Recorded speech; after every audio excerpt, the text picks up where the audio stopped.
Naomi and Nia Carter, black twin sisters on a humble farm, carried dignity in every step of their morning chores. But the peace shattered when Chase Whitmore and his gang of bullies attacked Nia, cruel boys from powerful families who mocked their heritage and treated her like dirt. They believed she was nothing more than a weak farm girl, too timid to resist. What they didn't realize was that Naomi, her twin, was no victim. She was a ruthless jiu-jitsu fighter, shaped by years of secret training. Chase and his gang thought they were untouchable, but their attack had set justice in motion, and vengeance was coming. Before we go any further, comment where in the world you are watching from, and make sure to subscribe, because tomorrow's story is one you don't want to miss. The morning sun painted long shadows across the Carter farm as roosters announced the dawn. Naomi and Nia moved through their daily routine, the metal feed buckets clanking against their legs as they walked. Their overalls were worn but clean, patched in places but worn with dignity. "Here, chickies," Nia called softly, scattering feed in wide arcs. The hens clucked and pecked around her feet, their feathers catching the early light. Despite the hard work, she smiled at their eager movements. Naomi worked alongside her sister, her movements more purposeful and quick. Her dark eyes constantly scanned their surroundings, a habit born from years of staying alert. The twins moved in perfect sync, knowing each other's rhythms after 17 years of sharing every moment. In the nearby field, Grandma Rose's silhouette stood strong against the horizon. Her weathered hands moved through the crops with practiced ease, checking leaves and testing soil. She hummed an old spiritual as she worked, the sound carrying faintly across the morning air. "Land's looking good this season," Naomi said, pride evident in her voice. Their small farm might not match the vast estates of their wealthy neighbors, but every inch was tended with love and determination. Nia nodded, brushing dirt from her knees. "The tomatoes are coming in real nice. Grandma's special fertilizer mix is working wonders." The peaceful moment shattered as voices carried from the road. Harsh laughter and the rumble of an expensive truck engine broke through the morning quiet. "Hey, farm trash!" Chase Whitmore's voice rang out, full of entitled mockery. "Still playing in the dirt?" Kyle Bennett's deeper voice joined in. "Look at that sad excuse for a farm. My daddy says it's an embarrassment to the whole county." Naomi's hands tightened on her feed bucket, knuckles white against the metal. Her jaw clenched, and Nia could see the muscle working there as her twin fought to contain her anger. "Just ignore them," Nia whispered, touching her sister's arm. "They're not worth it." But Chase wasn't finished. "Better enjoy it while you can. Won't be long before this dump gets what's coming to it." Naomi took a step toward the road, but Grandma Rose's voice cut through the tension. "Girls, these beans need checking." The twins watched as the truck roared past, kicking up dust that settled on their freshly hung laundry. Chase's laughter faded into the distance, leaving behind a bitter taste in the air. "I hate them," Naomi muttered, her voice low and fierce, acting like they own everything just because their daddies have money. "Hate's a heavy thing to carry," Grandma Rose said, appearing beside them. Despite her age, she moved quietly, like a ghost through her beloved fields. Better to focus on what needs doing. The old woman's face was lined with years of similar confrontations, but her eyes remained bright and determined. She adjusted her worn sun hat and gestured to their morning tasks. They worked in silence for a while, each lost in their own thoughts. The chickens scratched contentedly, oblivious to the human drama around them. The morning dew dried slowly from the leaves as the sun climbed higher. "The summer squash is ready," Nia said finally, trying to lift the mood. "And those heritage tomatoes you planted, Grandma? They're beautiful." Grandma Rose nodded, satisfaction evident in her smile. Your grandfather would be proud. He always said this land had good bones, just needed the right kind of love. And the right kind of stubborn, Naomi added, managing a small smile despite her lingering anger. They continued their morning tasks, checking the irrigation lines, pulling weeds that dared to sprout overnight, and tending to their small but precious herd of goats. The farm might be modest compared to the sprawling operations around them, but it was theirs, paid for with generations of sweat and determination. As the morning wore on, Nia began gathering vegetables for their regular deliveries to local customers. She selected each piece carefully, arranging them in her grandmother's old delivery basket. Firm tomatoes, crisp lettuce, tender squash, and fragrant herbs. These will make Mrs. Johnson happy, she said, holding up a particularly perfect tomato. She's been waiting for them to come in. Just be quick about the deliveries today, Grandma Rose said, her voice carrying a note of concern that she tried to hide behind practical advice. Heat's coming up strong. Naomi watched her sister prepare the basket, her protective instincts warring with the need to finish her own chores. The morning's confrontation had left her uneasy, but she pushed down her worry.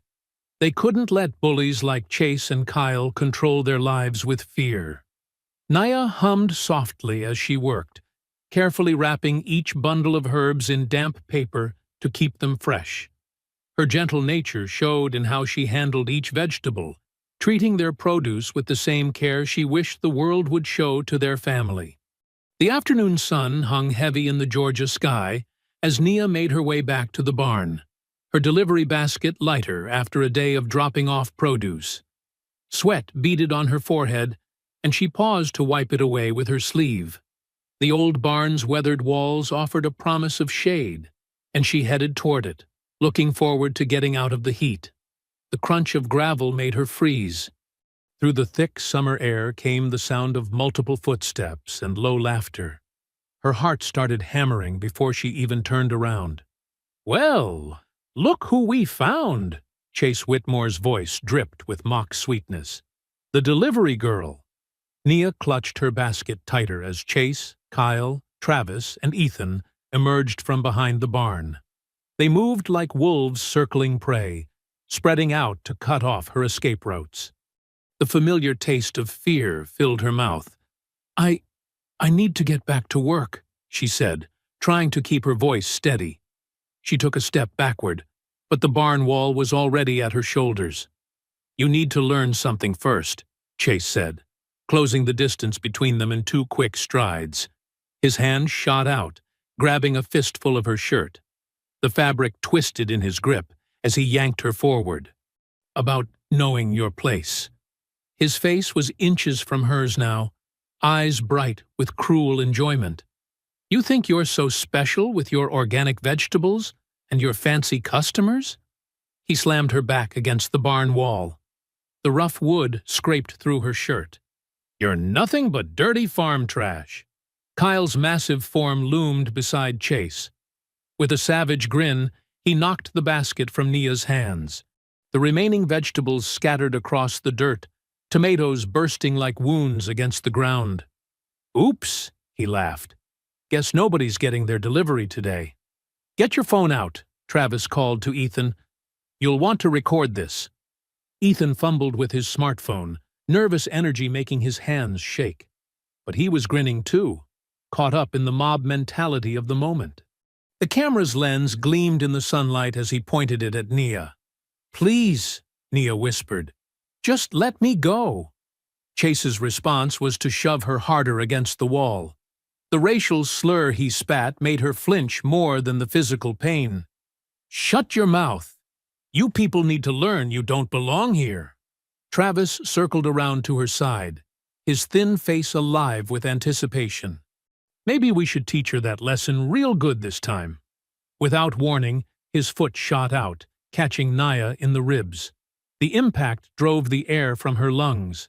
She would have doubled over if Chase hadn't been holding her up. "Again," Chase commanded, and Travis obliged. Each kick sent waves of agony through Nia's body. She tried to protect herself, but Chase kept her pinned. Tears streamed down her face as Travis landed blow after blow. "Make sure you get this," Kyle called to Ethan, who adjusted his camera angle with shaking hands. "This is going to look great online," Ethan said, his laugh high and nervous. The phone's screen captured every moment of Nia's torment. The assault felt endless. When Chase finally released her shirt, Nia crumpled to the ground beside her ruined vegetables. Dirt and bruises covered her clothes, and every breath sent sharp pains through her ribs. Chase crouched down beside her, his voice dropping to a menacing whisper. "Tell your family something for me. This land belongs to real Americans. The sooner you understand that, the better." "Got it all?" Travis asked Ethan, who nodded eagerly, stopping the recording. "Every second," Ethan confirmed, pocketing his phone. His earlier nervousness was replaced with cruel pride. Kyle delivered one final kick to the scattered vegetables. "Thanks for the entertainment, farm girl." Their laughter echoed off the barn walls as they walked away, leaving Nia curled up in the dirt. The sun beat down mercilessly as she tried to catch her breath through the pain. Each sob sent fresh waves of agony through her battered ribs. Time blurred. She wasn't sure how long she lay there before familiar footsteps approached at a run. "Nia!" Naomi's voice cracked with horror. "Oh God, Nia!" Strong hands gently helped her sit up. Through tear-blurred eyes, Nia saw her sister's face transform from shock to rage. Naomi's hands trembled as they brushed dirt from Nia's face. "Who did this?" Naomi's voice was deadly quiet. "Tell me who did this to you." Nia could only shake her head, sobs racking her body. The pain from her ribs made it hard to speak. Around them, the ruined vegetables lay like casualties in the afternoon sun. Naomi pulled her sister close, careful of her injuries. But beneath the gentleness of her touch, Nia could feel the fury radiating from her twin's body. It rolled off her in waves, as palpable as the summer heat. They stayed like that, Nia weeping into her sister's shoulder, while Naomi's rage simmered in silence. The barn's shadow grew longer as the sun began its descent, marking the end of a day that would change everything. Inside the farmhouse, darkness pressed against the windows like a living thing. The old oil lamp on the side table cast flickering shadows across the worn furniture, making the room feel smaller than it was. The familiar scent of chamomile tea and healing salve filled the air. Nia lay stretched out on their grandmother's faded floral couch, her face swollen and mottled with bruises. Each breath came with a slight whimper that made Naomi's heart twist. Grandma Rose sat beside her, methodically dabbing at cuts and scrapes with a warm cloth. Her weathered hands moved with practiced gentleness, but her eyes held a storm of their own. "Easy now, baby," Grandma Rose murmured as Nia flinched. "We need to clean these proper." She wrung out the cloth in a bowl of warm water, the liquid now tinged pink with blood. Naomi couldn't stay still. She paced the length of their small living room, her work boots striking the wooden floor, in a rhythm that matched her racing heart. Her fists clenched and unclenched at her sides, knuckles white with restraint. The fury inside her felt like a living thing, clawing at her chest, demanding release. "They filmed it," Nia whispered, her voice rough from crying. "Ethan recorded everything on his phone. They're probably laughing about it right now." The lamp flame jumped as Naomi spun around, her sudden movement stirring the air. "Those cowards!" she spat. 4 against 1. They're nothing but filthy cowards. "Naomi," Grandma Rose's voice carried a warning. "Mind that temper." But Naomi couldn't stop moving. The walls felt too close, the air too thick.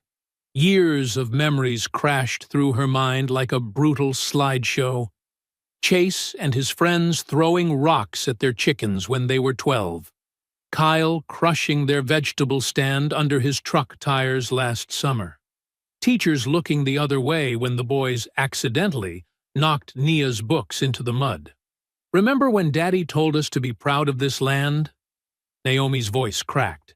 He said it was bought with our great-grandparents' blood and sweat. Said no one could take it from us if we stood strong. Nia tried to sit up, wincing. Naomi, please. And now look. Naomi's hand swept through the air. They beat you half to death right here on our own property. They filmed it like it was some kind of game. Grandma Rose dipped the cloth back in the water, her movements deliberate. Your daddy also said anger can blind you if you let it, make you forget what's important.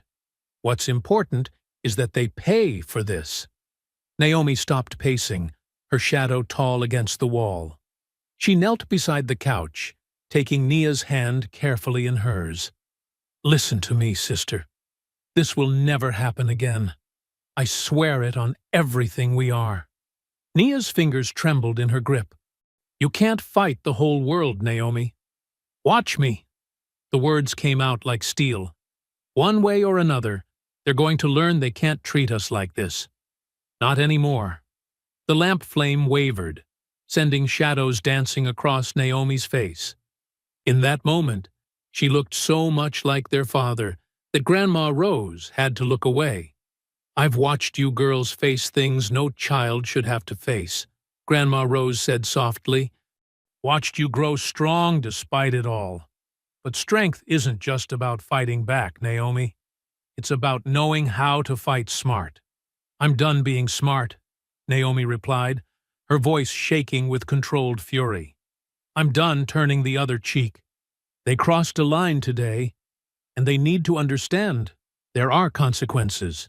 The old clock on the wall ticked heavily in the silence that followed.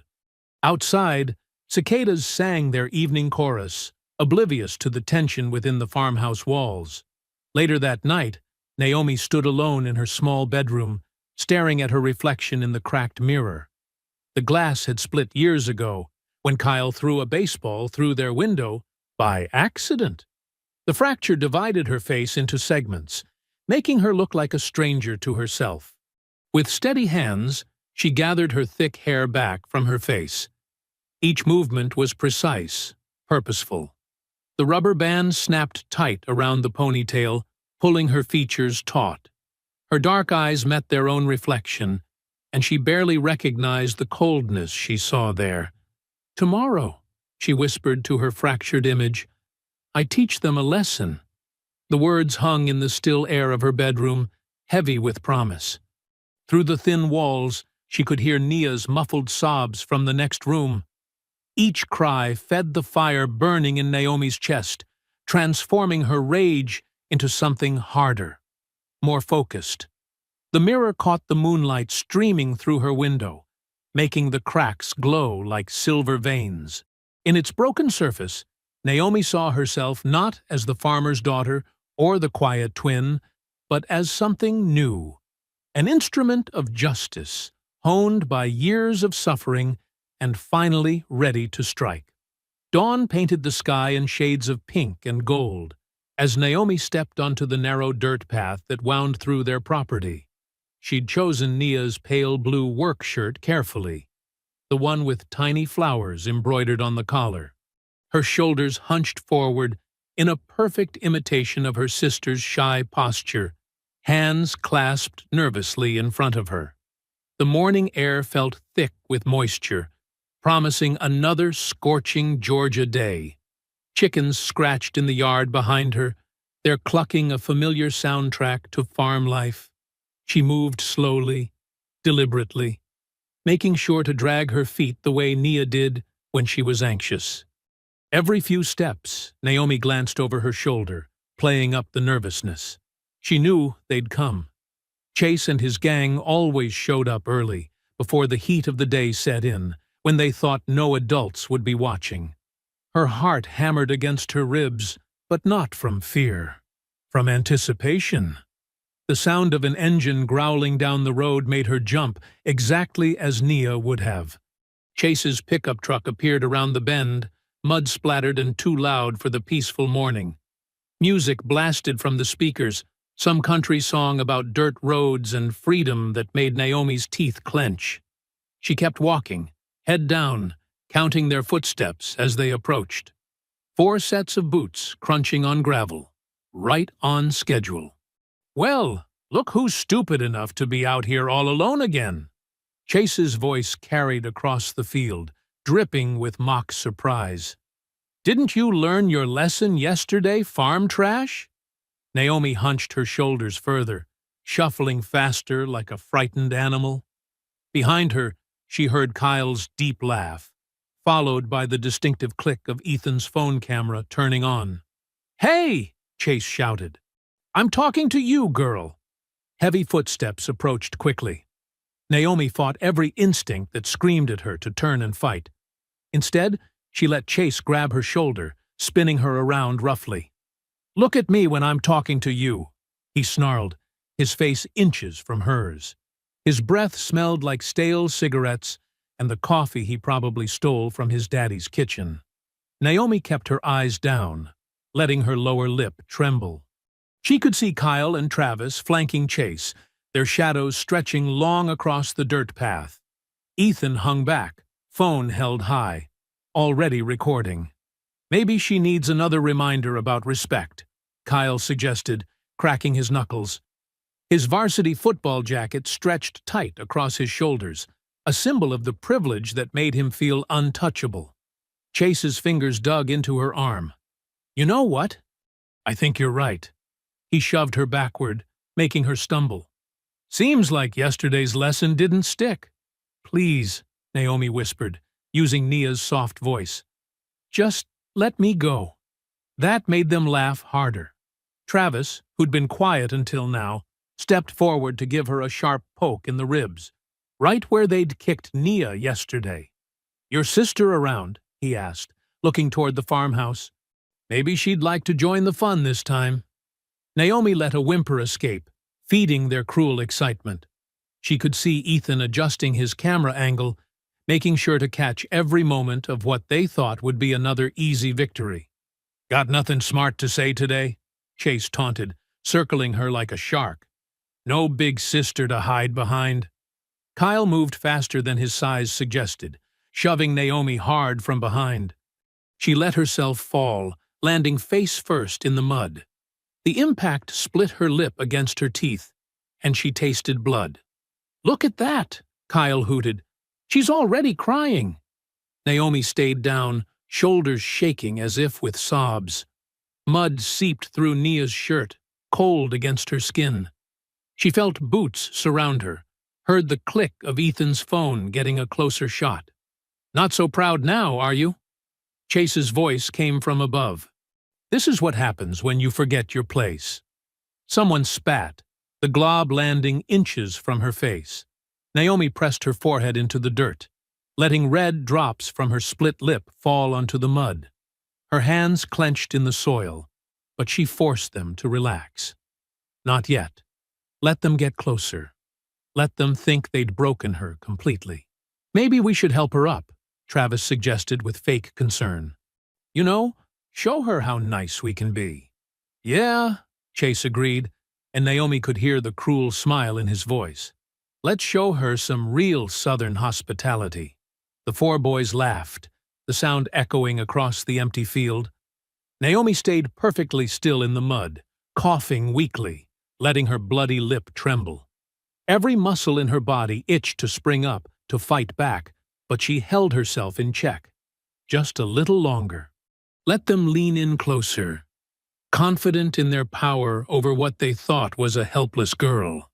Through her mud-streaked hair, she watched their boots shift closer, surrounding her completely. Above her, Ethan adjusted his grip on the phone, determined to capture every second of their supposed triumph. Chase grabbed Naomi's chin roughly, forcing her face up from the mud. His fingers dug into her cheeks as he sneered down at her. "You're weak, just like your people. Always have been. Always will be." Naomi's muscles coiled tight as a spring. She rose slowly, mud dripping from her clothes, and spat a mouthful of blood onto Chase's pristine white sneakers. Her voice came out as a low growl that none of them had ever heard before. "You really shouldn't have done that." The change in her demeanor was instant.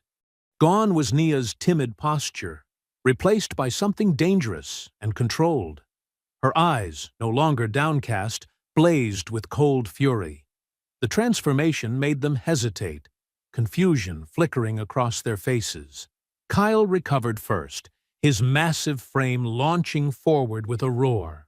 "You little—" Naomi moved like lightning. She stepped into his charge, gripped his extended arm, and used his own momentum to send him flying. Kyle's feet left the ground completely. He crashed onto his back with a heavy thud that knocked every bit of air from his lungs. He lay there gasping like a beached fish, eyes wide with shock. "What the hell?" Travis scrambled backward, grabbing a loose fence board from the ground. He swung it wild and clumsy, but Naomi was already moving. She ducked under the board easily, stepped inside his guard, and trapped his arm against her body. With one smooth motion, she twisted and drove her hip into him. Travis yelped as his feet left the ground. He landed hard on his shoulder, the board clattering away. Before he could move, Naomi had him pinned, one arm locked behind his back at a painful angle. "Stay down," she commanded, voice cold as winter steel. Travis whimpered and nodded frantically. Chase's face had gone from confusion to rage. He charged forward with a wordless scream, fists swinging. But Naomi had been waiting for this moment. She released Travis and flowed around Chase's wild punch like water. Her hands found his arm, guiding it past her as she pivoted. In one fluid motion, she dropped to the ground, pulling Chase with her. His arm extended across her hips as she locked her legs over his chest. Years of training took over as she arched her back, applying precise pressure to the elbow joint. Chase's scream cut through the morning air as his wrist snapped with a sound like a green branch breaking. He rolled away, clutching his arm, high-pitched whimpers escaping through clenched teeth. The only sound now was Kyle's desperate gasping and Chase's pained whines. Travis stayed frozen where he'd fallen, too terrified to move.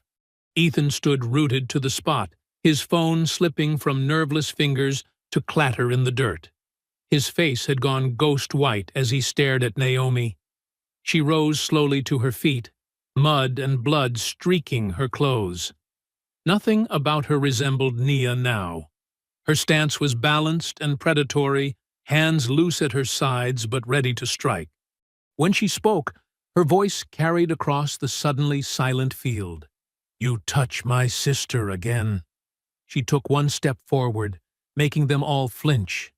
"You come near our farm again." Another step. "And you'll either crawl out of here." Her eyes locked onto each of them in turn, burning with promised violence. "Or I'll bury you here." The threat hung in the air like summer lightning. For a long moment, nobody moved. Then Kyle managed to roll onto his hands and knees, sucking in ragged breaths. Travis scrambled backward like a crab, eyes never leaving Naomi. Chase cradled his broken wrist, tears streaming down his face. Ethan was the first to run, abandoning his phone in the dirt. The others followed in a stumbling rush, supporting Chase as they fled. Their boots kicked up dust as they raced for the truck, all previous bravado shattered. Naomi watched them go, standing tall in the morning sun. Her split lip throbbed, and bruises were already forming where they'd struck her, but satisfaction burned bright in her chest. Behind her, the chickens had resumed their peaceful clucking, as if nothing extraordinary had happened at all. The engine of Chase's truck roared to life. Tires spun in the gravel as they peeled away, leaving only a cloud of dust and Ethan's abandoned phone as evidence they'd been there at all. The phone still recorded, its lens capturing nothing now but the sky and the silent aftermath of justice served. Naomi felt her hands trembling, not from fear but from the release of tension. Every move she'd made had been precise, each technique perfectly executed, just as she'd practiced countless times in secret. Years of training, hidden from everyone except her grandmother, had finally served their purpose. She stretched her shoulders, feeling muscles burn from the exertion. The taste of blood was still sharp in her mouth, but it tasted like victory now. Around her, the farm seemed to exhale, as if the land itself approved of what had just happened. The sun was setting behind the Carter farmhouse, painting the sky in deep oranges and purples. Naomi sat at the kitchen table, holding a cold cloth to her swollen lip, while Nia carefully picked bits of dried mud from her sister's hair. Grandma Rose stirred a pot of stew on the old stove, the familiar scent of comfort food filling the warm kitchen. "You did what needed doing," Grandma Rose said quietly, not turning around. "Just like your daddy would have." The crunch of tires on gravel made them all freeze. Through the window, they could see two deputy cruisers rolling up the dirt driveway, their headlights cutting through the gathering dusk. Behind them, a glossy black truck followed, Mr. Whitmore's vehicle, impossible to mistake. "Stay calm," Grandma Rose commanded, wiping her hands on her apron. "Let me do the talking." Heavy boots stomped up the porch steps. The knock that followed was more like a punch against the wooden door. Grandma Rose opened it to find Deputies Miller and Hayes standing there, their faces set in stern masks. "Evening, Mrs. Carter," Deputy Miller said, not quite meeting her eyes. "We've got some business to discuss." "Then discuss it," Grandma Rose replied, her voice level but cold as January frost. Deputy Hayes thrust a stack of papers forward. "We've received multiple complaints about a violent assault on your property today. Witnesses say your granddaughter Naomi attacked 4 boys without provocation, causing serious injury. Behind them, Mr. Whitmore emerged from his truck, his expensive boots crunching on gravel as he approached. He stood back, arms crossed, watching the scene unfold with obvious satisfaction. "That's not what happened," Nia started to say, but Grandma Rose held up a hand to silence her. "Those boys have been harassing my girls for months," Grandma Rose said. "They beat my granddaughter Nia yesterday, left her bloody and bruised." "Where were you then?" Deputy Miller shifted uncomfortably. "No report was filed." "Because we know you wouldn't do anything about it," Naomi cut in, standing up from the table. "Just like you never do." "Watch your tone, girl," Deputy Hayes warned. He pulled out another set of papers. "We've also received notice of multiple zoning violations on this property. Improper fence placement, unauthorized structure modifications, failure to maintain proper drainage systems." The list went on, each violation more ridiculous than the last. Naomi's hands clenched into fists as she recognized the game being played. This wasn't about justice. It was about power. Mr. Whitmore finally stepped forward, his expensive suit out of place in the farmhouse doorway. "Now, Rose," he said, his voice dripping false concern. "You know this kind of behavior can't go unchecked. Those boys come from good families. One of them has a broken wrist. Might affect his college baseball scholarship." "Should have thought about that before they came looking for trouble," Grandma Rose replied. Mr. Whitmore's smile never reached his eyes. "This land's been nothing but trouble since your family got hold of it. Might be time to consider selling. I could make you a fair offer. Enough to move somewhere more suitable." The insult hung in the air like poison. Naomi took a step forward, but Nia caught her arm, holding her back. "We're not going anywhere," Grandma Rose said firmly. "This land is ours, paid for in full with 40 years of sweat and sacrifice." Mr. Whitmore's smile turned cold. "Your kind never wins, Rose. You ought to know that by now. The sooner you accept it, the easier things will be." He nodded to the deputies, who left the stack of papers on the kitchen table. As they turned to leave, Deputy Hayes added, "We'll be watching this property closely. Any more incidents, and there will be arrests. The screen door slammed behind them. Through the window, they watched the vehicles pull away, their taillights disappearing into the growing darkness. For a long moment, nobody moved. Finally, Grandma Rose picked up the stack of notices. Her hands trembled slightly as she read through them, her expression growing darker with each page. The kitchen was silent except for the soft bubbling of the forgotten stew. With sudden force, she slammed the papers down on the table, making both girls jump. 40 years, she said, her voice tight with anger. 40 years we've worked this land. Your grandfather cleared it with his own hands. Your daddy was born in this very house. She looked at her granddaughters, steel in her gaze. And now they think they can chase us off with paper threats and false charges. She smoothed the crumpled notices with trembling fingers. This is just the beginning, girls. They won't stop here. They'll keep coming, keep pushing, keep trying to break us down. That's how they've always done it. The kitchen fell silent again, broken only by the soft tick of the old clock on the wall and the distant song of crickets. Through the window, their land stretched out into the darkness. The fields their family had worked for generations, the barn their grandfather had built, the trees their father had climbed as a boy. Everything they were, everything they had fought to keep, was now under threat. The morning sun beat down on Main Street as Naomi and Nia walked toward Hartwell High School.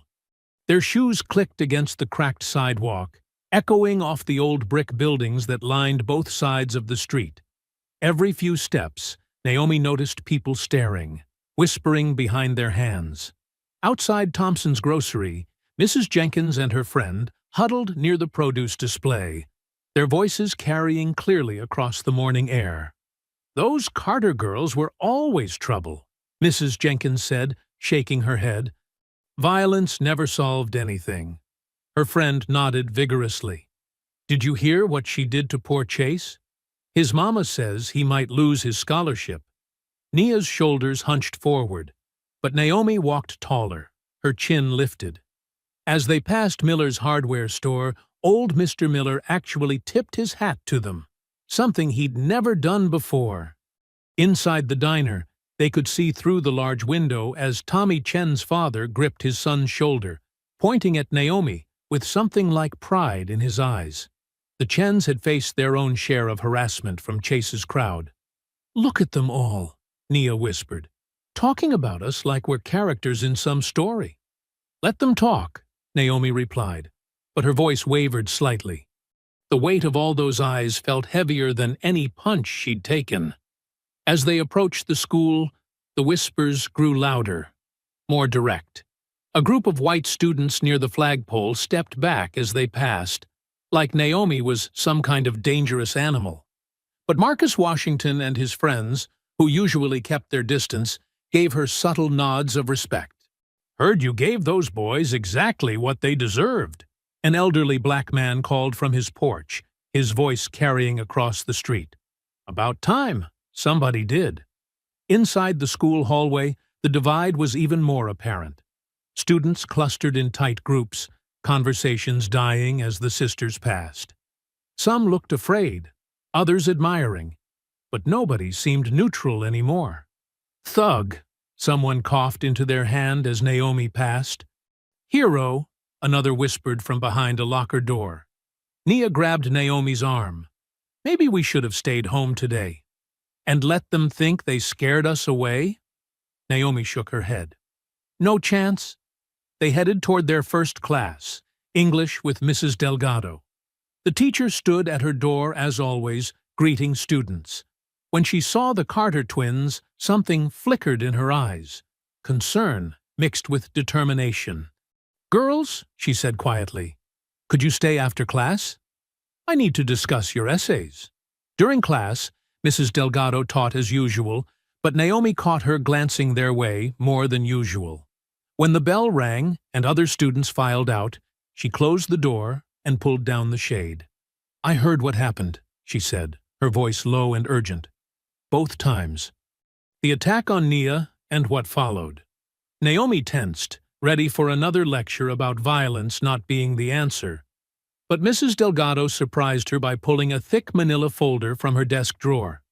"Those boys, Chase, Kyle, and their friends, they've been bullying students for years," she said, placing the folder on Naomi's desk. "I've documented every incident I've witnessed or had reported to me. Dates, times, witnesses. The school board has ignored every complaint." Naomi's hands trembled as she opened the folder. Inside were dozens of handwritten accounts, emails, even photographs of injuries and vandalism. Names she recognized, students who'd suddenly transferred or dropped out. "Why are you showing us this?" Nia asked. Mrs. Delgado's eyes darted to the door before she answered. "Because I'm tired of watching good kids get hurt while those boys face no consequences. Because I remember what it was like being the daughter of immigrants, having people tell my family we didn't belong." She took a deep breath. "And because what they're doing to your family now, twisting the truth, using their power to punish you for standing up, it has to stop." Naomi leafed through the pages, her throat tight. Here was proof, real, documented proof, of years of systematic bullying and cover-ups. "This could get you in trouble," she said. Mrs. Delgado straightened her spine. "Some things are worth the risk. Just—" she hesitated. "Be careful how you use it. Those families have a lot of influence in this town." The warning bell rang, making them all jump. Mrs. Delgado quickly wrote them passes for their next class. As they left the classroom, Naomi clutched the folder tight against her chest, its weight somehow both heavy and uplifting. The hallway had cleared, their footsteps echoing off the rows of lockers. "We fight with more than fists now," Naomi whispered, her fingers tracing the edge of the folder that contained their new weapon, the truth. The evening sun painted long shadows through the damaged walls of the old barn. Naomi had dragged 3 scarecrows from the cornfield, propping them up against bales of hay. She'd stuffed old feed bags with straw to make them firmer, more like practice dummies. Sweat dripped from her forehead as she executed a perfect hip throw on the middle dummy. The scarecrow crashed to the dirt floor with a satisfying thud. Her muscles burned from repeating the same moves over and over, but she wouldn't stop. Couldn't stop. The creak of the barn door made her spin around, hands automatically rising into a defensive stance. But it was just Nia, holding 2 mason jars of ice water. "Grandma Rose sent these," Nia said softly, setting one jar on a wooden crate. She watched as Naomi attacked the dummy again, this time with a swift leg sweep. How long have you been practicing out here?" "Few hours." Naomi wiped her face with her shirt sleeve. "Need to stay sharp." Nia picked at a loose thread on her sleeve. Would you, maybe—" She took a deep breath. "Could you show me some of that?" Naomi stopped mid-strike, turning to study her sister's face. "You sure?" Nia nodded, though her hands trembled slightly. "I don't want to feel helpless anymore." Something squeezed in Naomi's chest. Pride mixed with lingering anger at why her gentle sister felt this need. She took a long drink of water, then gestured Nia closer. "Okay, first thing, stance is everything." Naomi demonstrated a basic defensive position. Feet shoulder-width apart, knees slightly bent. You want to feel grounded, like your feet are growing roots into the earth. Nia tried to copy the stance, wobbling slightly. Naomi moved behind her, gently adjusting her shoulders and hips. "There. Now, if someone grabs your wrist like this..." Naomi demonstrated a common hold. You don't try to pull away. Instead, you step in. Yes, just like that. And turn your body like this. They practiced the simple escape over and over. At first, Nia's movements were hesitant, uncertain, but gradually she began to flow more naturally through the motion. "That's it!" Naomi grinned as Nia successfully broke her grip for the third time in a row. "You're getting it!" A smile flickered across Nia's face. Small, but real. They moved on to other basic techniques. How to fall safely, how to use an attacker's momentum against them, how to break free from different holds. "Remember," Naomi explained, demonstrating a simple arm lock, "it's not about being stronger. It's about using their energy against them. Like when the wind bends a tree instead of breaking it." Nia's eyes lit up at the comparison. "Like the willows by the creek." "Exactly." Naomi helped her sister practice the movement slowly. "Be the willow." As the sun sank lower, casting orange light through the barn's broken boards, they continued working. Nia wasn't naturally aggressive like Naomi, but she had good instincts and learned quickly. When she successfully executed a basic hip throw on one of the dummies, her surprised laugh echoed through the barn. "I did it!" Nia clapped her hands, then immediately looked embarrassed by her outburst. "Do it again," Naomi encouraged, feeling her heart lift at the sound of her sister's laughter. Something she hadn't heard since the attack. Nia's second throw wasn't as clean, sending her stumbling into a pile of hay. Instead of getting frustrated, she burst into giggles. Naomi couldn't help joining in, and soon both sisters were laughing so hard they had to sit down. "Your face when you fell," Naomi wheezed, clutching her sides. "You should see your hair." Nia pointed at Naomi's head, where pieces of straw stuck out at odd angles. They collapsed back into the hay, their laughter slowly fading into comfortable silence. The barn's familiar scents surrounded them: sweet hay, old wood, the lingering warmth of summer earth. Through the holes in the roof, the first stars were becoming visible in the darkening sky.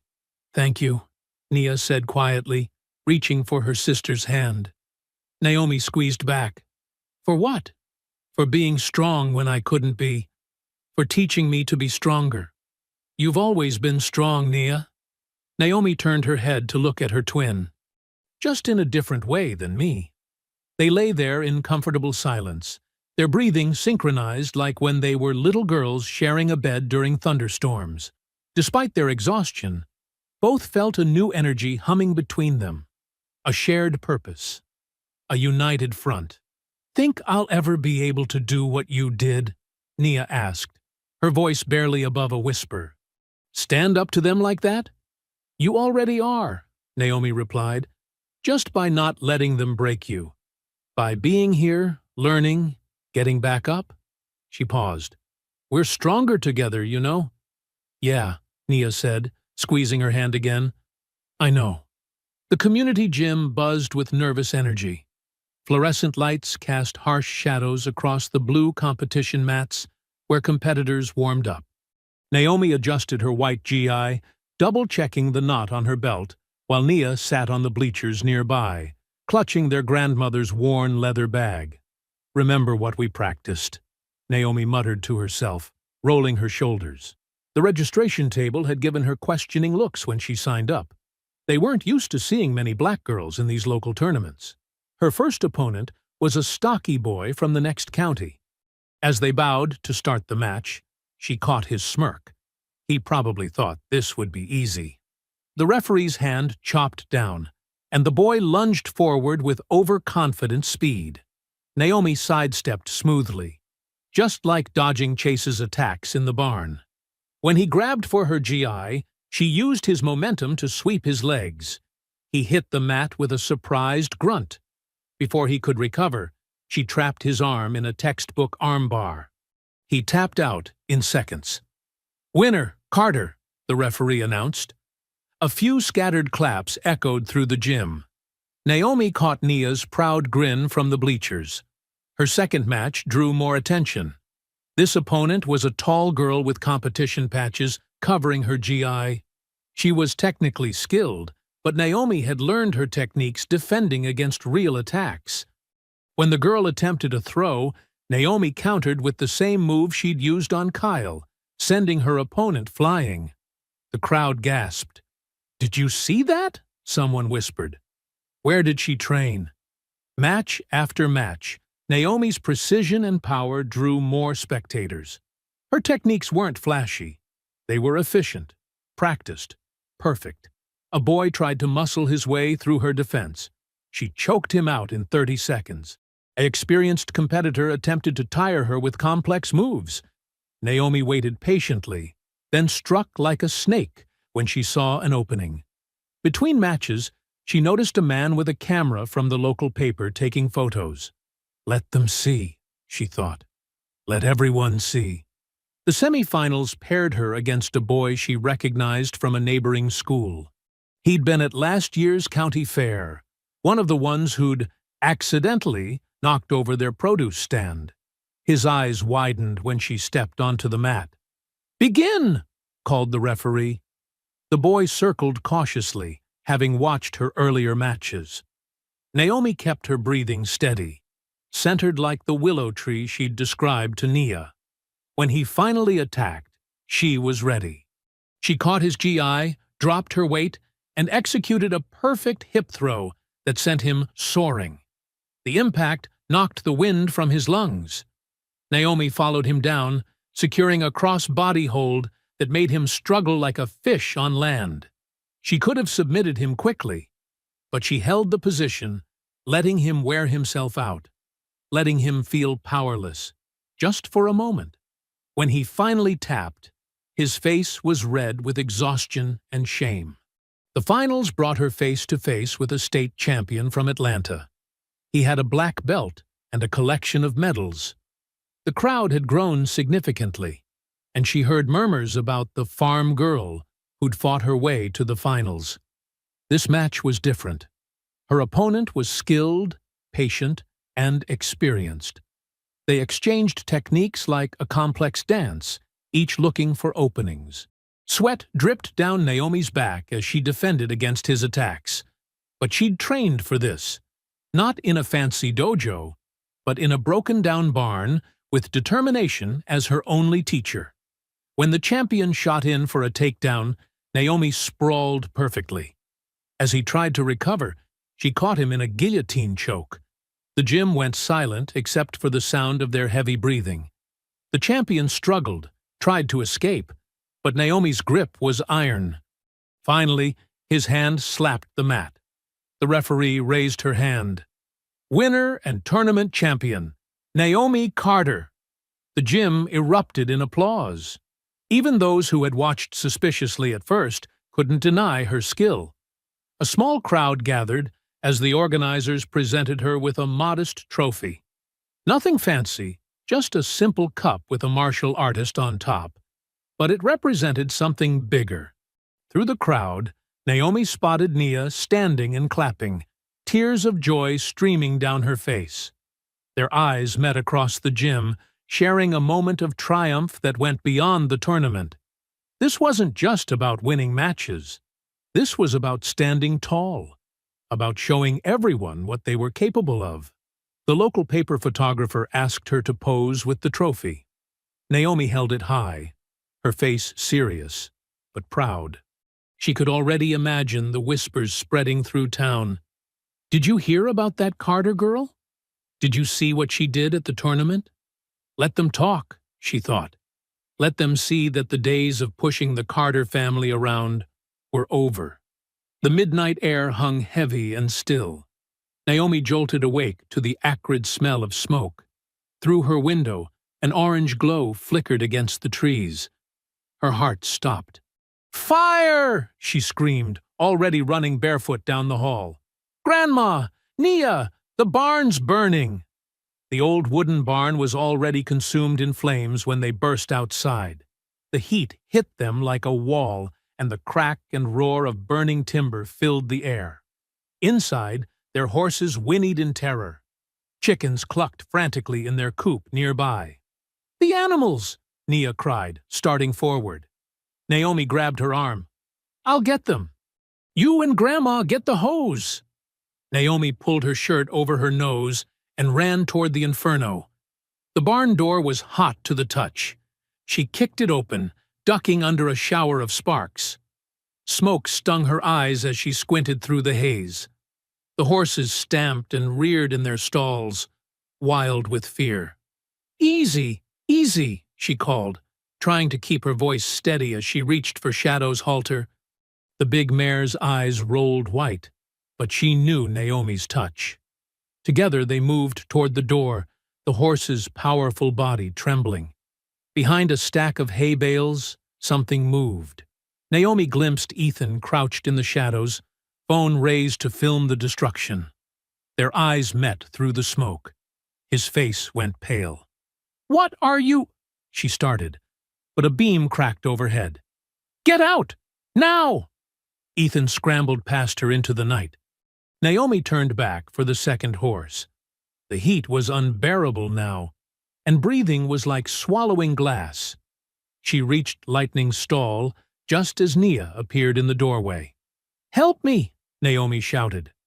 Together they guided the panicked horse outside. Grandma Rose had the hose going, but the thin stream seemed pitiful against the towering flames.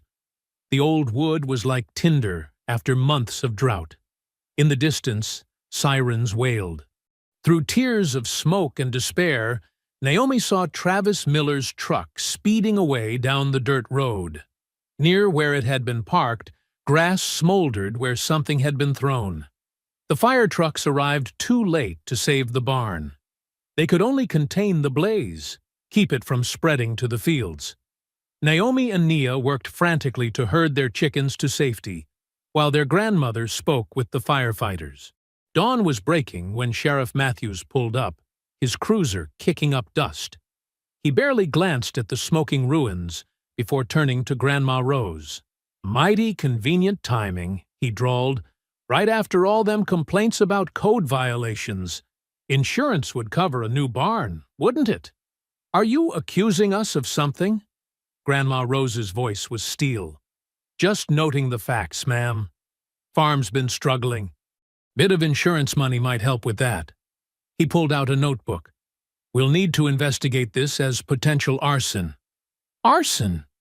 Naomi stepped forward, fists clenched. "We saw Travis Miller's truck." "That true?" The sheriff cut her off. "Because I just spoke to Travis. Says he was home all night. Funny thing about accusations without proof. What about proof that they attacked us first?" Nia's voice shook. "What about—" "Young lady, I'd be careful about throwing around more accusations, especially given your sister's recent, violent behavior." He tipped his hat. "We'll be in touch." As he drove away, Naomi noticed movement in the trees. Ethan stood half-hidden, still clutching his phone. When she took a step toward him, he vanished into the shadows. The sun climbed higher, revealing the full extent of the destruction. The barn was a blackened skeleton. Their stored hay was ash. Tools passed down through generations were warped and ruined. The horses huddled under a tree, still spooked. Naomi walked slowly through the debris, each step crushing charred wood. Her tournament trophy, which she'd proudly displayed on a shelf in the barn, lay melted and twisted in the ruins. All around her, generations of Carter's sweat and sacrifice had been reduced to smoking rubble. Her knees gave out. She sank into the ashes, not caring that they stained her clothes. Her shoulders shook with rage and grief. "They think this will break us," she whispered, touching the scorched earth. The words tasted like smoke and fury. Behind her, she heard Nia crying softly, while Grandma Rose murmured prayers. The morning breeze carried the stench of burnt dreams across their land. Everything they'd worked for, everything they'd built, had gone up in flames because they'd dared to fight back. The ashes were still warm under Naomi's hands. In the distance, Travis Miller's truck had reappeared on the road. He was driving slowly now, watching, probably enjoying their pain, probably thinking they'd finally learned their lesson. The morning after the fire, Naomi sat at the kitchen table, staring blankly at her untouched breakfast. Smoke still hung in the air, seeping through the windows and reminding them of everything they'd lost. Her muscles ached from the night's efforts, and her throat felt raw from breathing in the burning barn. Nia moved quietly around the kitchen, making tea with trembling hands. The sisters hadn't slept, spending the night watching for any sign the smoldering remains might reignite. Their clothes still carried the acrid smell of destruction. "What's the point?" Naomi finally spoke, her voice hollow. "Every time we stand up, they hit us harder. The barn, the animals, our whole life." She pushed her plate away, appetite gone. "Maybe we should sell. Move somewhere else. Start over." The words felt like acid in her mouth, but the weight of defeat pressed down on her shoulders. The morning light streaming through the window seemed to mock their loss, illuminating the exhaustion on their faces. Grandma Rose, who had been silently washing dishes, turned off the tap. The sound of her old wooden chair scraping across the floor made both sisters look up. She sat down across from Naomi, her weathered hands folded on the table. "Your daddy was 6 years old," she began, her voice steady, "when they burned our first barn. Back then, they didn't even bother hiding it. Did it in broad daylight, laughing. Your grandfather wanted to leave too." Naomi lifted her head, surprised. She'd never heard this story before. "But you know what I told him?" Grandma Rose's eyes held a fierce light. "I said, 'Marcus Carter, this land remembers who bleeds for it. We rebuilt that barn with our own hands. Every nail we drove was an act of defiance.'" She reached across the table and gripped Naomi's wrist. Her touch was warm and strong, despite her age. "They want you to quit, child. That's why they're pushing so hard. Don't give them the satisfaction." "But, Grandma," Nia spoke up from the counter, "they have everything on their side. The sheriff, the bank, the whole town. They had more back then," Grandma Rose cut in. "But we had something they didn't. Something they still don't understand." She squeezed Naomi's wrist. "We had roots deeper than their hate." Naomi closed her eyes, feeling the truth of those words sink into her bones. The land beneath their feet had been worked by Carter hands for generations. Every harvest, every season, every struggle had made it more than just property. It was their heritage. "Look at me," Grandma Rose commanded. Naomi opened her eyes to meet her grandmother's stern gaze. "You think you're tired? You think this is hard? Girl, I've watched this family survive worse. Your daddy used to say, 'They can burn our barn, but they can't burn our spirit.'" The mention of their father stirred something in Naomi's chest. She remembered him teaching her to ride, his gentle hands guiding her on Shadow's back, the same horse she'd rescued from the flames last night. "The question isn't whether we can keep fighting," Grandma Rose continued, her voice growing stronger. "The question is, what kind of story do you want to tell your children? That we ran when things got hard? Or that we stood our ground and showed them what Carter strength really means?" Outside, the morning breeze carried the lingering scent of smoke across their fields. But mixed with it was the smell of earth, of growing things, of life that persisted despite everything. Naomi pushed back her chair and walked to the window. The barn's blackened skeleton stood against the sky, a stark reminder of their enemies' hatred. But around it, their land stretched out, green and defiant. The crops they'd planted still reached for the sun. The chickens they'd saved pecked in the yard. Even in destruction, life continued. "They think burning our barn will make us disappear," Grandma Rose said behind her. "Prove them wrong." Naomi walked outside, her bare feet touching the dew-damp grass. She made her way to the barn's remains, where ash still coated everything like dirty snow. Kneeling, she pressed her hands into the charred soil. It was still warm, still alive beneath the surface. "Not yet," she muttered, fingers curling into the earth. The words came out stronger than she expected, carrying the weight of generations of Carters who had refused to be driven from their land. "Not yet. Nia stood in their shared bedroom, staring at Ethan's cracked smartphone she'd retrieved from behind the barn hay bales. She'd spotted it that morning while helping clean up, half buried in straw, where he'd dropped it during Naomi's ambush. Her fingers trembled as she pressed the power button. The screen flickered to life, no password required. Typical Ethan carelessness. "Naomi," she called softly. "Come look at this." Her sister appeared in the doorway, still brushing dirt from her hands. The morning's despair had hardened into something else. Something stronger, after Grandma Rose's words. Naomi crossed the room, her footsteps heavy on the old wooden floor. "What is it?" "Ethan's phone. From when—" Nia swallowed hard. "From when you fought them." They sat together on Nia's bed, the worn quilt crinkling beneath them. The gallery app opened to reveal dozens of videos, organized by date. Nia's stomach churned as she recognized the thumbnail of the first one, her own terrified face from days ago. "Should we?" She hesitated, finger hovering over the play button. Naomi's jaw tightened. "We need to see everything they recorded." The first video started playing, and Nia flinched at the sound of her own screams mixing with their laughter. Chase's face loomed large in the frame as he grabbed her shirt, his words clear and cruel. "Know your place, farm trash." The racial slurs that followed made both sisters wince. "Stop," Naomi whispered after 30 seconds.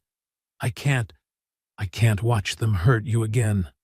But Nia forced herself to continue scrolling, her breath catching as she noticed a video from last night. The timestamp read 2:47 a.m. When she pressed play, the night scene filled the screen, illuminated by flashlight beams. Travis's face appeared, grinning as he waved a gas can. "Watch this," his voice slurred slightly. "Gonna teach those Carter bitches what happens when they don't stay down." The camera followed him as he splashed accelerant against the barn wall, the liquid gleaming in the darkness. "Hurry up," Chase's voice came from off-screen. "Before someone sees." The flame of Travis's lighter flared bright, and then, whoosh, orange fire raced up the wooden walls. The video captured their laughter, their high fives, their casual cruelty as they watched the flames spread. "Oh my God," Nia breathed. Her hand covered her mouth, tears spilling down her cheeks. "We have proof. Real proof." Naomi grabbed the phone, rewinding both videos to watch key moments again. Her hands shook with rage, but her voice was steady. "They filmed everything. Their faces, their voices, the lighter, the gas can, even their stupid jokes about it. The sheriff can't ignore this," Nia said. "He'll have to—" "No." Naomi's eyes gleamed with sudden purpose. "The sheriff's in their pocket? But the internet? That's something they can't control." She pulled out her own phone and started typing rapidly. "I'm creating a new account. Anonymous. Then we upload both videos, the assault and the arson." Nia watched her sister work, conflict playing across her face. "What if they come after us worse than before?" "They already burned down our barn," Naomi said grimly. "But this time, they gave us the weapon to fight back. Their own arrogance trapped them." The upload screen appeared. 2 videos, ready to share with the world. Naomi's finger hovered over the button, trembling slightly, not with fear, but with the weight of what this would unleash. "Do it," Nia whispered, gripping her sister's free hand. "Show everyone who they really are." Naomi took a deep breath and pressed share. The progress bar began to fill. 10%, 25%, 50%. The sisters sat in tense silence, watching the numbers climb. 75%, 90%, 100%. The videos were live. The morning sun had barely cleared the horizon when the first news van pulled up to the Carter farm. Naomi watched from the kitchen window, coffee cup frozen halfway to her lips, as a reporter and cameraman stepped carefully around the muddy driveway. Her phone buzzed constantly. thousands of notifications from the videos that had spread like wildfire overnight. "They're here already," Nia said softly, joining her sister at the window. Dark circles under her eyes revealed her sleepless nights spent monitoring the growing online storm. 100,000 shares, Naomi muttered, glancing at her phone again. And that's just on the first platform. More vehicles appeared on their rural road. Cars with news station logos, vans packed with people holding signs, trucks driven by neighbors who had never before dared to show support. The quiet farm had become the eye of a sudden hurricane of attention. Mrs. Delgado's ancient pickup truck rattled up the drive, its bed loaded with casseroles and paper bags full of groceries. Behind her came the Washingtons from 3 farms over, carrying tools and building supplies. Then the Rodriguezes with more food, and the Johnsons with lumber for the barn. Grandma Rose opened the screen door, her voice carrying clear across the yard. "Well, don't just stand there gawking. If you're here to help, there's work to be done." The morning unfolded in a blur of activity. Naomi moved between interviews, telling their story again and again while neighbors worked around them, clearing debris and starting repairs on the barn. Her phone kept buzzing. Calls from national news networks, messages from activist groups offering support, and notifications of online fundraisers springing up in their name. "The videos have over 1 million views now," a young reporter from Atlanta told her, holding up his tablet. "People are demanding action from local authorities. What do you think about the response?" Before Naomi could answer, a commotion erupted at the edge of their property. Sheriff Matthews's patrol car had arrived, and he looked distinctly uncomfortable facing the wall of cameras suddenly turned his way. "Care to comment on why no arrests have been made?" someone shouted. "Despite clear video evidence of hate crimes?" The sheriff tugged at his collar, sweat visible on his forehead despite the cool morning. "We're conducting a thorough investigation." "Into which crime?" another voice called out. "The assault or the arson? Because we've all seen both videos now." Naomi watched from the porch as the sheriff retreated to his car, followed by a barrage of questions and cameras.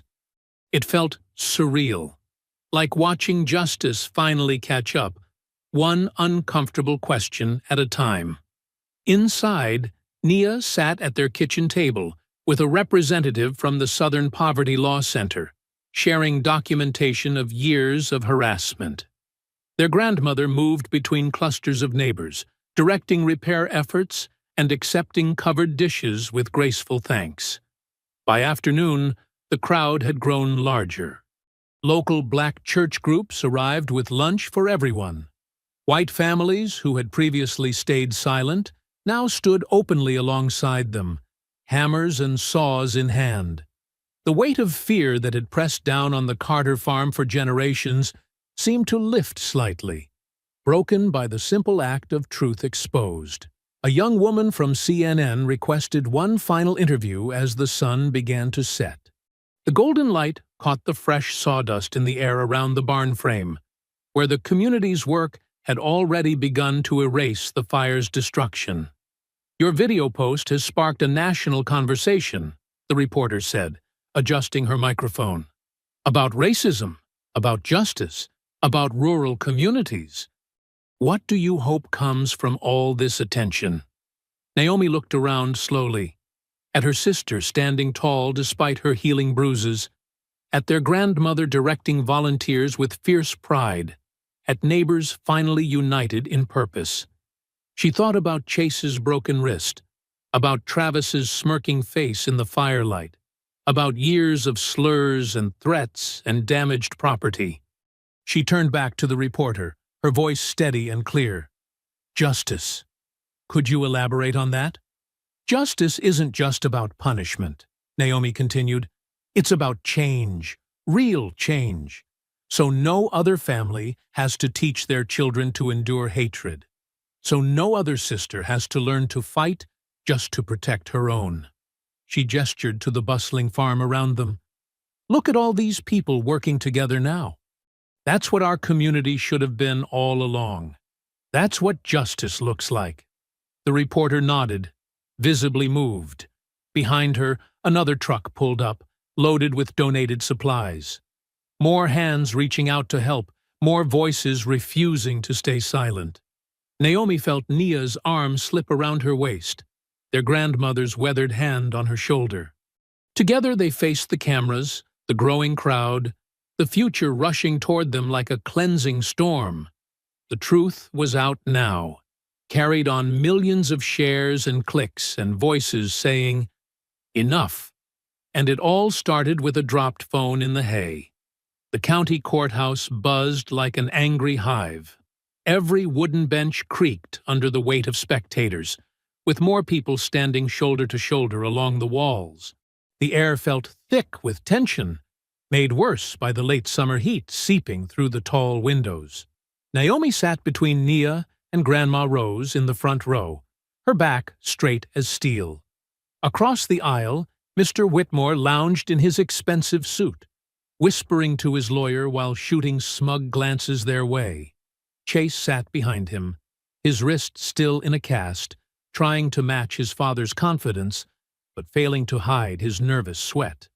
The judge's gavel cracked through the murmurs. "Order in the court. Mr. Whitmore, you may address your accusations." Mr. Whitmore rose slowly, buttoning his jacket with manicured fingers. "Your Honor, this is nothing but a calculated attack on my family's reputation. These people," he gestured dismissively toward the Carters, "have fabricated evidence to stir up trouble. They damaged their own property for attention. The videos are clearly doctored." Whispers rippled through the crowd. Some nodded in agreement, while others scowled in disbelief. "The Carter girl assaulted my son unprovoked," Mr. Whitmore continued, his voice dripping with false concern. "And now they've manipulated social media to paint themselves as victims. It's a shameful attempt to extract money from hardworking, respected members of this community." The judge turned to Naomi. "Miss Carter, you may respond to these allegations." Naomi stood slowly, her chair scraping against the wooden floor. The courthouse fell silent. She could feel hundreds of eyes on her, but she focused only on Mr. Whitmore's smirking face. "For generations, my family has worked our land honestly," she began, her voice clear and strong. "We've endured broken fences, poisoned wells, and midnight raids on our crops. We've cleaned racist graffiti off our barn doors more times than I can count." She pointed at Chase. "His son and his friends cornered my sister, beat her, filmed it for fun. When I fought back, they tried to burn us out." Mr. Whitmore's lawyer jumped up. "Objection! These are unsubstantiated claims." "I have the scars to prove it," Nia spoke up suddenly, her quiet voice carrying through the hall. She stood beside her sister. "And we have witnesses, neighbors who were too afraid to speak up before, because of what the Whitmores might do to them." More murmurs filled the room. Mrs. Delgado stood up from her seat. Then Mr. Washington, the Rodriguezes. One by one, farmers and townspeople rose, showing their support. Mr. Whitmore's confident smile flickered. "Your Honor, this is ridiculous. The videos are fake. My boy Ethan here can testify." "Ethan," Naomi's voice cut through the chaos. "Tell the truth. For once in your life, do the right thing." All eyes turned to Ethan Cross, hunched in his seat near the back. His face had gone pale, hands shaking as he gripped his knees. I. He looked at Chase, then at his own shoes. "The videos are real." His voice cracked. "I filmed them, both of them. The beating and the fire. Travis lit it. Chase told him to. Mr. Whitmore said he'd make sure we didn't get in trouble." The courthouse exploded in shocked voices. Mr. Whitmore's face turned purple with rage. "You little—" "Order!" The judge's gavel crashed down repeatedly. "Order in this court!"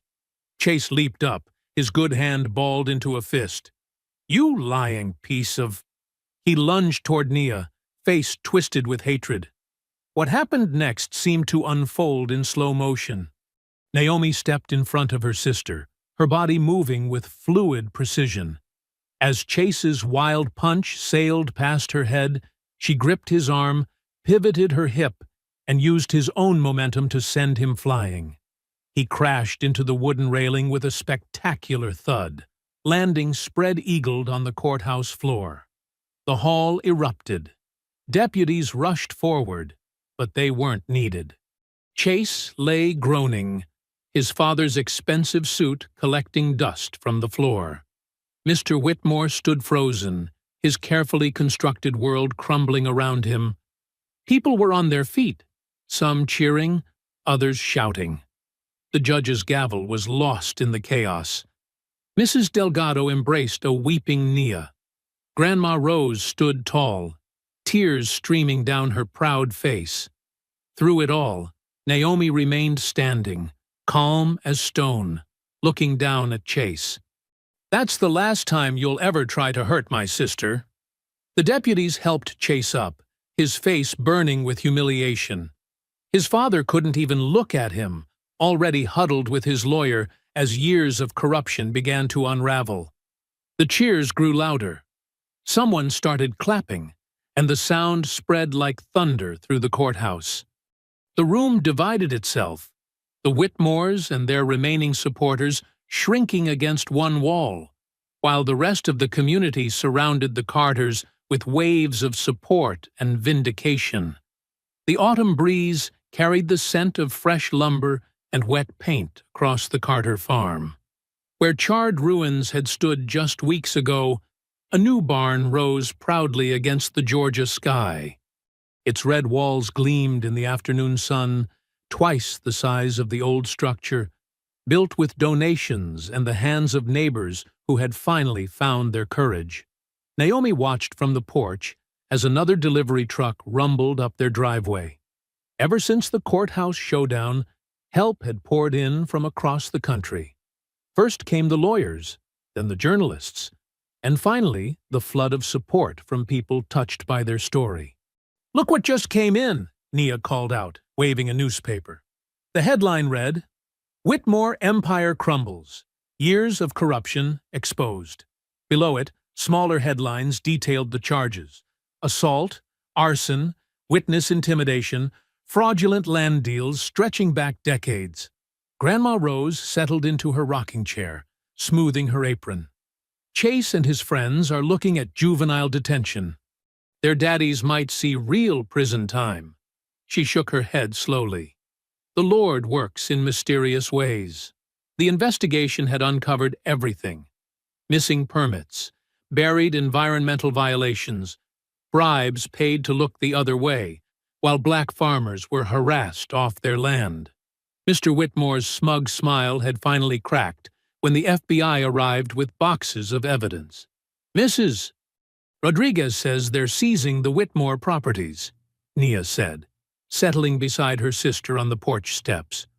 "All that stolen land, going back to the families they forced out." Naomi nodded, remembering faces from the courthouse, neighbors who had lost everything to the Whitmores' greed. Now they were returning, justice in hand at last. The community was healing, rebuilding itself alongside the Carters' barn. Inside the new structure, modern equipment hummed. A shiny tractor, donated by a farming collective, stood ready for the spring planting. The chicken coop had doubled in size, and solar panels gleamed on the roof. Even the farmhouse had gotten a fresh coat of paint, its worn boards replaced, its foundation strengthened. "Never thought I'd see the day," Grandma Rose mused, her eyes distant. "When your daddy was a boy, we couldn't even get a loan to fix the roof. Now look at us." She gestured to the transformed farm. "All because you girls refused to back down." Nia squeezed her sister's hand. The bruises had faded, but the memories remained, both the painful ones and the triumphant. The video of Chase's courthouse takedown had gone viral, making Naomi a symbol of resistance. but it was Nia's quiet strength, speaking truth to power, that had truly turned the tide. As evening approached, they walked the property together. The autumn sun painted everything in gold, from the new fence posts to the freshly tilled fields. Where the old barn had burned, rich soil waited for spring. Life would grow here again, stronger than before. "Remember what you told me that night?" Nia asked, kneeling to touch the earth. "After they hurt me? You said they'd pay." Naomi crouched beside her sister. "Never thought it would happen like this. I was ready to fight with my fists forever." "Sometimes justice needs both," Grandma Rose said, joining them. "The strength to stand up and the patience to stand firm." She pulled a packet of seeds from her pocket. Their heritage vegetables, saved through generations of Carter women. Tomorrow, they would plant these seeds in the fertile soil, continuing a tradition older than the hatred they'd faced. But tonight, they simply stood together, watching the sun paint the sky in fierce colors above their reborn land. The lights of distant farms twinkled on, including homes where black families were returning, reclaiming land stolen decades ago. The community was transforming, like a forest after fire, growing back stronger and more diverse than before. In the new barn, the evening crew, local teenagers earning fair wages, finished their work. Their laughter drifted across the property, a sound that would have been unimaginable just months ago. The Carter farm had become a symbol of change, a beacon of hope. "Daddy would be proud," Naomi whispered, more to herself than anyone else. The gentle breeze seemed to agree, rustling through the remaining autumn leaves like a parent's loving sigh. As the last rays of sun painted the horizon, Grandma Rose gathered her granddaughters close. They stood at the edge of their fields, where the earth waited for tomorrow's planting. The rich Georgia soil, dark and fertile, held promises of new beginnings. Dawn would bring another day of work, of healing, of growth. Seeds would sink into welcoming earth, and the cycle would begin again.